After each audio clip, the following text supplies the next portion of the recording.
वडवळ येथे मराठा समाजाच्या तरुणांच्या विरोधामध्ये प्रशासनानं नोटीसी जारी केल्या आणि यानंतर मराठा समाजानं सरकारचा यंदा करेक्ट कार्यक्रम करण्याचा निर्णय घेतलाय। गेल्या 7 ते 8 महिन्यापासून राज्यातल्या सकल मराठा समाजाच्या आरक्षणासाठी मराठा योद्धा मनोज जरांगे यांच्या नेतृत्वाखाली न्याय मागतोय।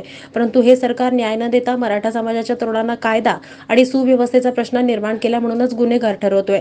अशा प्रकारची मोगलाई या राज्यात सुरू असून महायुतीचे भाजपाचे उमेदवार राम सातपुते यांनी वडवळ येथील मराठा समाज बांधवांनी गावभेट दौऱ्याच्या वेळी गावात येण्यास मज्जाव केल्यानंतर संविधानिक मार्गाचा अवलंब न करता घोषणाबाजी केली आणि गोंधळ घातला, असंतोषाचं वातावरण तयार केलं।